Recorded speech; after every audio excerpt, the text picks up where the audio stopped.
All right, hello, and you know what? Crack that. I'm getting tired of bending down for the entire panel. Everybody got a microphone? Clever anecdotes? We'll work on that. Hi, my name is Thom Zahler. I am the art director, guy who puts together the Baltimore Yearbook every year. This year, of course, we were honored to do Blacksad. I did ask how to pronounce your last name. Guarnido. Juanjo Guarnido. Yeah. Okay.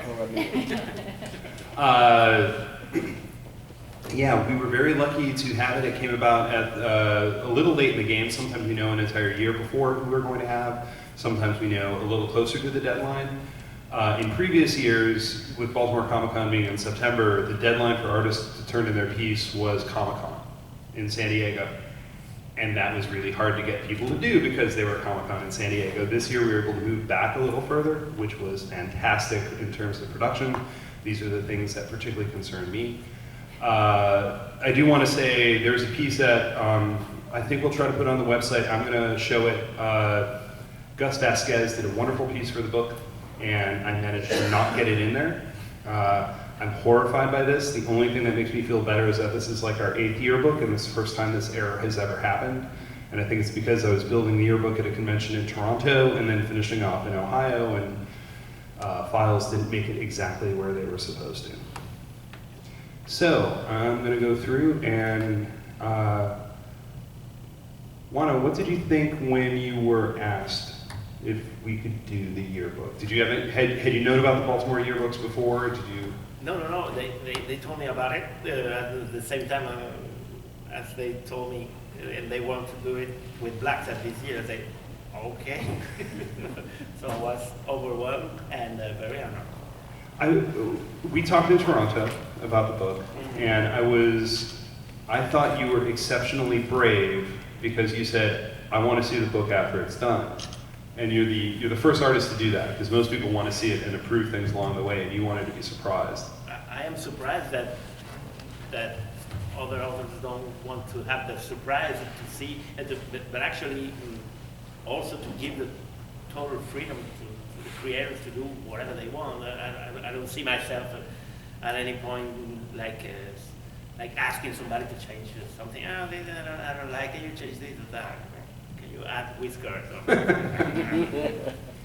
I think we've been lucky that there have only been 2 pieces.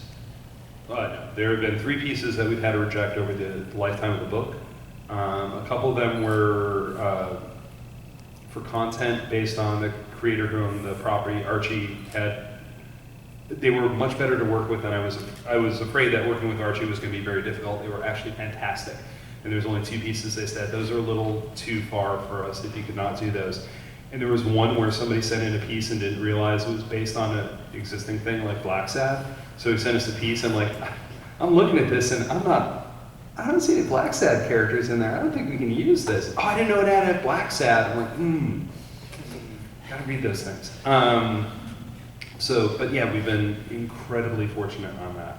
So, Bucky, when did you discover Blacksad? That's a very good question. I think probably it was actually the first volume. I mean, I had the slight advantage that at the time that Blacksad started coming out, can you actually hear me? Is this one working? Okay. Yeah, at the time that Blacksad started coming out, I was living in Spain, which gave me the advantage that I was actually getting to see editions of it translated fairly promptly after the French editions, whereas it took quite a long time to get English language ones. Yeah. Yeah.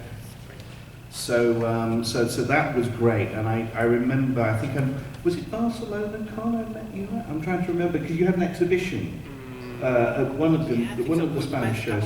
Yeah. Before, and I always remember that. I remember always that. We have a common friend, Juan. Yeah. And Yes. that's the way we talked about it. And I remember talking about him immediately when we met. Yeah. And I'm not sure it was probably Barcelona. Yeah, I think it was Barcelona, and I remember being absolutely in complete adoration of the quality of your work. It's gorgeous, gorgeous. The colours, the vibrancy, and also the fact that you handle drawing animals with such elegance and passion. It's just phenomenal to look at. And as someone who, to be honest, prefers to draw animals over people, the fact that you've managed to find a conceit that allowed you to do that on a constant basis, where you were sort of anthropomorphizing animal characters into a human environment, worked really well. And thematically, I mean, the stories have been fantastic. So yes, basically a fan from the start. And Greg, how about you? Probably maybe 5 or 6 years ago, my son-in-law, David Bowler, he's Swiss, and he sent me, for a Christmas present, he sent me one of the books. It was a French edition, and I don't read French. So I was looking at the pictures, and my God, it freaking blew me away. I mean, his work is so magnificent. The drawing, the composition, the lighting, the setups, the drama, the filming quality of stuff. It's like overwhelming. It's just like completely knocked me on my butt. Totally knocked me on my butt.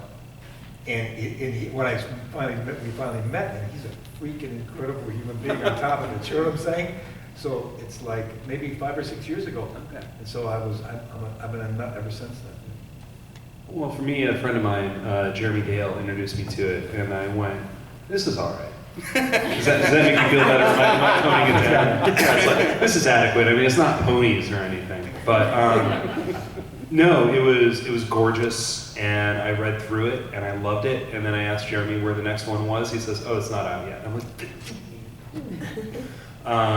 yeah, it was just incredible. I was so happy when we had the opportunity to do it. And then, Bucky, what made you do the image that you did? How did you approach it? Why did you do the one that you did? Well, I mean, I must admit, I mean, with previous years, I mean, I've always been aware of the yearbook and of the themes, and this was the first year where it was like, no, I actually have to do something for this one.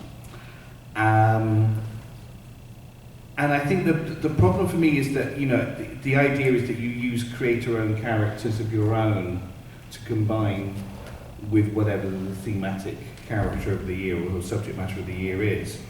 And the only thing I could think was a kind of Alice down the rabbit hole kind of thing, where the character's poked its head into somewhere it shouldn't, and suddenly it's in another realm. And I kind of purposely went for a painted approach for Blacksad itself, but went black and white for the rest, just to really accentuate that aspect of it. And the characters, for want of a creator-owned thing of mine to base it on, because unfortunately I do have a tendency to mostly work on stuff that other people own. I remembered I did a print for a Spanish festival in Avilés in northern Spain, which featured a bunch of sort of animal characters in military uniforms, and I just thought, well, I'll use those guys. So it seems appropriate. Yeah, I'll admit, I always have problems working my characters in because I do romantic comedy comic book, and it doesn't play with everyone. We actually did it last year with Terry Moore's characters because they kind of blended in. But that was the first time I've ever put my characters in. Some people are really good at it, and some people it's a little more of a struggle when they don't. Yeah. Greg, how did you approach your piece? Well, I like to do these blackboard renderings on a black illustration board, like with Prismacolor pencils. Because I thought his work fit that noir, obviously it fits the noir thing, So I went for a black and white approach. Ultimately, I want to paint a picture of this Blacksad. Ultimately, I'd like to do a fully painted picture. But here, look at the way he reacts when you praise him. This is what gets me more respect. He corrodes. Oh no! These guys don't understand that I've been a fan of them for years and years. I actually came a bit late to comics because I spent 13 years working on the animation field, 10 years at Disney in Paris, Paris facility, and I came to comics with the first Blacksad. It was 20 years ago, but I mean I I started to meet a lot of people who consider me an equal or like a pair, and but I felt like new in the market, and I was such a huge fan of many of them, and meeting them, it's like wow, it's a dream. And when they praise your work, it's like well, this is too much. But that's the thing, is you're always new in the market, right? I mean, I'm 80 years old, I've been at this since 1958, and I always feel like it's brand new. I still feel like a kid every day, like, oh my God, if somebody tells me they like what I do, I react the same way. Yeah. It's like, oh my. But it's also that imposter syndrome thing. Of you know, I mean, I've been drawing comics for 32 years, and I still have this fear that someone will finally figure out that I shouldn't be here. Exactly. You know, Exactly. There's also That's that, you know, Right. and it's because we are always driving ourselves to be better, and always trying new things, and always being inspired and excited by other stuff that we see other people doing. So there's that constant sense that I'm not there yet. I've still got things to learn, and everybody else just seems to be so on top of what they're doing. Exactly. And it's because we don't see the feet rumbling away underneath the water. That's the thing. And thank God for that, because that's what fuels our improvement, our constant learning and wanting to learn. And it's one of the most beautiful expressions that I know. I don't know many, but one of the most beautiful I know in English language is the fire in your belly. That is Oh, incredible. yeah. That tells it all. It tells it all.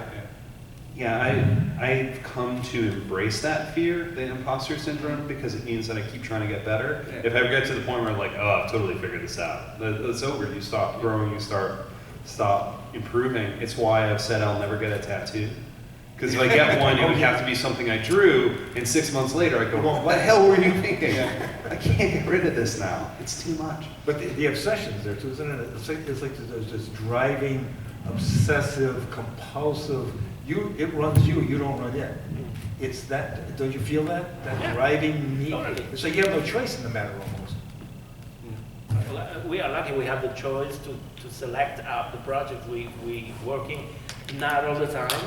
Sometimes we don't.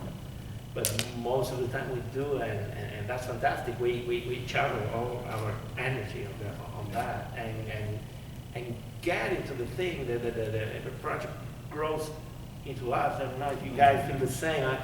I was my last book just came released in Europe, in France, and it's totally different from Blacksad. I hope in a year or two we'll get it published in English, and it's a fascinating project. It's totally different. It's historic. It's this character from 17th century Spanish literature. But at the same time, a Don Quixote. But it's a different, another character, fascinating character, and with this incredible French scriptwriter, Alain Hall, we decided to do a new adventure of that character, because we spent quite a lot of time looking for a thing, an idea for a comic that we would do together. We had been thinking about working together for a while, and we found that idea, and I got all of a sudden, immediately I was all enthusiastic about the project. But when you think you can get more enthusiastic, you get into the project and you are actually in love with the character and in awe in front of the story this incredibly talented guy has written for you. It's like Taylor for you, and that's amazing. And when the project grows on you, and you start to feel that it belongs to you, and you belong there in it. It's amazing. It's beautiful. I saw a couple of pages. One of them, I think, on a privilege to see it. He showed me a couple of pages. It is magnificent. Thank you. It is like it looks like his work from Blacksad, but it doesn't. It looks like more. You know, it's incredible. What do you think you're doing differently on the new project? Like what? We were talking about how we keep getting better. What do you think you figured out a little bit more than you did before? Many things. For one thing, these are animals, these human characters, and I try I try to implement in this book like a particular style. I mean, the degree of realism I wanted in it. I wanted it to be realistic and caricatural on the same time.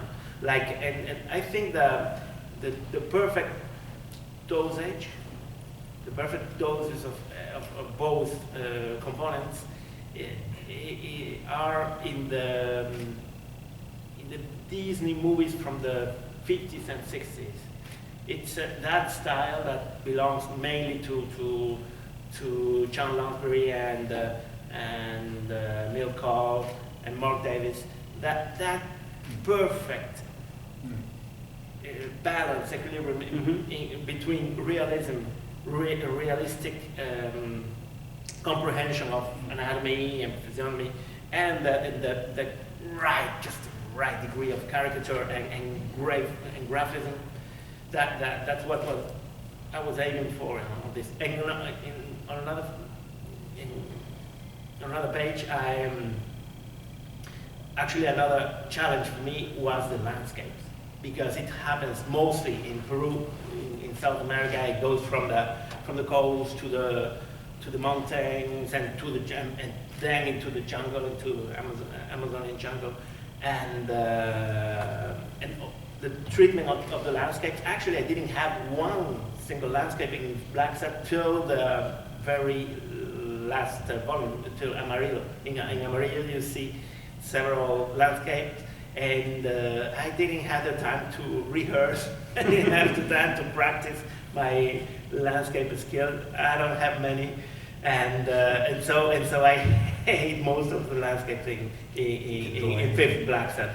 For this one, I practiced a little more. I went out. I have this wonderful friend who is a wonderful watercolorist, and he does incredible watercolor sketches of the streets of Paris. So I went out with him and then tried to learn something from him, and I couldn't because I don't know. I have my approach of watercolor is too much the approach of a guy who draws, more than one of a guy who paints. So I need to still, that's the constant improvement. I know I need to improve I know I need to bring out the painter that maybe is somewhere inside me, and that's one of my main concerns. But for this book, the challenge of going further with the landscaping technique actually was another of the important changes in relationship to life. So, Greg, how do you start a piece like the one in Blacksad? You said you started off working on black as yeah, a little bunch of concept sketches, for that or for anything I did. I'll throw something 50 different times, land on something. And the thing you land on may not necessarily be the best thing. It's just for whatever reason, you just land on it. And then with that one, and then I posed a model. In this case, I got dressed up and somebody shot a picture of me. You both so cool. Put my trench coat on, I got a trench coat, I got the whole outfit. And I posed, and somebody shot a picture, one of my friends shot a picture. And I worked with a photo of it, rendering it and looking at his work, getting the character and everything. And in that case, you're working with Prismacolor white, series of gray, cool grays on on black illustration board. Same thing for a painting though, just move to paint. Do you just start drawing on the board? Do you do anything to transfer? I do a sketch first of all, okay. And then smaller, right. And then I blow it up on my machine and then transfer it with transfer paper with a ballpoint pen. Just okay. Yeah, that's what I was on the board, and then render it in. Same with paintings. Same with painting, I do the same thing. Only obviously it's more complex with color. Mm-hmm. And how about you, Bucky? Oh, I just winged it. I was the complete opposite. I just jumped straight on the paper. I sat and reread a couple of the volumes just to get the character back in my head. Focused on just drawing a nice version of the character to begin with, and then just let everything else evolve fairly naturally, cartooning around it. Yeah, sorry, it was, yeah, the thing with me is that the less effort I need to put in, the happier I tend to be, because I've learned over the years that the more I try and second guess and kind of plan stuff, the more likely it is to go horribly wrong. You know, I mean, instinct tends to be my friend. So I think that was the case this time. Yeah. I reread all the Blacksad that I could and got caught up. And then I worked digitally to start. I knew I wanted something that was very film noir. I wanted something that was a little more downbeat.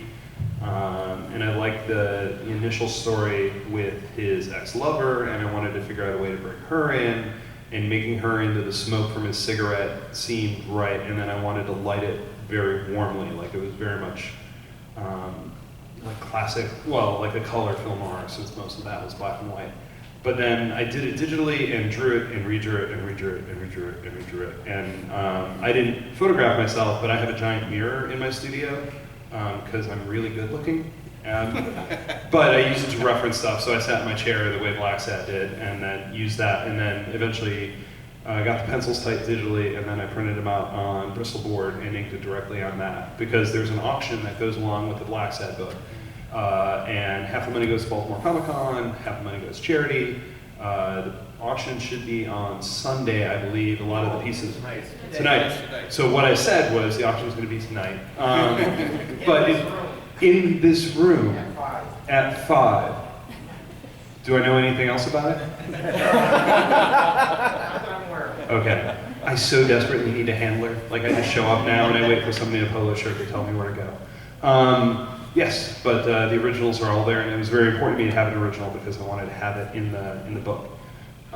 So I'm not going to ask your favorite piece, but what pieces like really struck you? Because I know one that did, because I was there when I was showing it to you, which was the Luis Garcia Lopez piece. I'm hoping my book goes on long enough that I can be a feature of the yearbook so that he can draw my stuff. Were there any others that jumped out at you? Yeah, many of them actually. But that one particularly, we didn't see when you showed me in Toronto. You showed me like a third of the material, and it was there. So it struck me so greatly. It reminded me of a piece that Saint-Paulien did like 5 years ago for another book. And it reminded me it has somehow it's this Spanish vibe between us. I don't know. Many people in the French market, the readers and even other artists, they say, "Oh, Spanish school, you feel it." They say, "Well, there's no such thing as a Spanish school. We all draw differently." What do you mean? I don't understand. And though at some point I found myself complimenting an Italian colleague and say, "Oh, your drawing is fantastic. This Italian vibe." I say, "What? Yeah, of course, you the Italians, you have this. What are you talking about?" "Yeah, of course, Milazzo and Manara, you, Mastantuono. Nothing in common between us." You don't see it. So I did that for me that probably there's actually this Spanish vibe between in Spanish artists that we don't fully perceive. Well, I think that makes sense, because there is to a certain extent, there probably is a kind of a consistent feel that generates through all the British creators as well, and it's not so much what we do, but the fact that we have that shared heritage, that we grew up on the same combination of comics and cultural references and things that all kind of feed through into what we do. And also, you know, everything, including like political landscape and stuff like that, it will reflect in your work, even if you don't particularly dwell on it. It's all there in your makeup, and especially I think with my generation, because we were kind of a huge wave of British creators that all were more or less the same age coming through at the same time in the late 80s into the early 90s, you definitely felt that there was a kind of a feel across what we did. I think that in some respects that's how Vertigo ended up having such a distinctive look, because so many of us were coming through and gravitating to that publisher. So I can see how that's the case. But if you asked us whether we all draw the same way, we would immediately deny it. Yeah, it's like I don't have an accent because everybody I hang out with talks like that. But we even have the same thing in Cleveland, because Cleveland and Ohio in general is actually kind of a hotbed of cartoonists. Because here's Superman, Jerry and Joe are from there, and Calvin and Hobbes, Bill Watterson is from there, and there's just something in the environment. Part of it in Ohio is I think the snow, because you can't go out and play when you're a kid all the time, and you have to learn things to do inside, and drawing is one of them, and it becomes part of it where you do that. Do we have any questions? Because I've been talking for a while. Yes? So Juanjo, when you went to, did you go to Peru to do the watercolor paintings, the landscapes? Well, actually, I went to Peru for almost 3 weeks to get all the reference possible of the landscapes, museums. I didn't paint actually in color, but I made a lot of sketching all around of people around, places, and museums. Some museums have incredible stuff from really old times. I mean, like armors and weapons, incredible armors and helmets from those periods, and also from the Incas. From the Inca, they have a lot of gold, jewels, and you integrated pieces. that. You integrated that in the. Yes, of course, Yeah, right, of course. right. Of course. So Everything you were gathering the purpose references. the purpose is always to be able to recreate the atmosphere and the personality of the place. A place has a personality. I realized that when I went to New Orleans in order to have a reference and to visit personally and to see the place with my own eyes and not through the many pictures that you can find on the internet. And the second I stepped out of the cab, I realized that it wasn't at all like I was imagining it, and that it was so right.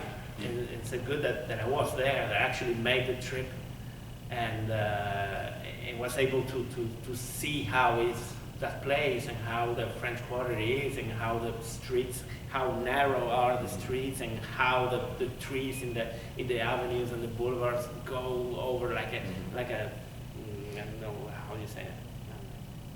Yeah, they cover the whole avenue. It's like a canopy, exactly. You have canopy of it. Most of the avenues is so beautiful, and the colonial time houses are so incredible, and the music is really everywhere in that place. If you can forget, consciously, in French they make faire abstraction, so make abstraction, so not think of all the tourist stuff that is there, because it's very touristic, and you forget all the pirate stuff in the souvenir store and voodoo BS. Actually, you can see the city. It's the same thing when I go to New York. Sometimes I feel like I can. It's not a superpower, but it's a state of mind. I don't see the modern buildings because I don't care for them. I only see the old ones at some point. Yeah. And this way you can feel like you are in the New York in the 50s, because it's such a big part of New York. It's exactly the same as it was in the 50s. Mm-hmm. And so for Peru, it was the same thing. And I wanted to see this.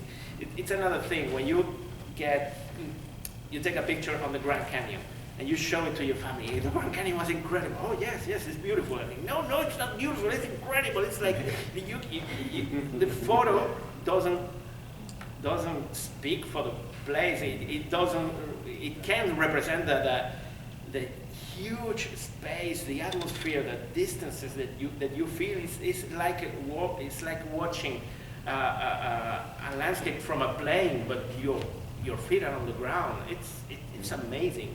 And it's almost undescribable, and you can't. It's not. The photo is never up to the reality. So how can you transmit? I mean, communicate to the reader how a place is, what is the personality of the place, if you haven't been there to watch these narrow streets in New Orleans or the immensity of Grand Canyon. You have to go. Were you able to go to all the locations that Blacksad, or your work in general, but all the locations that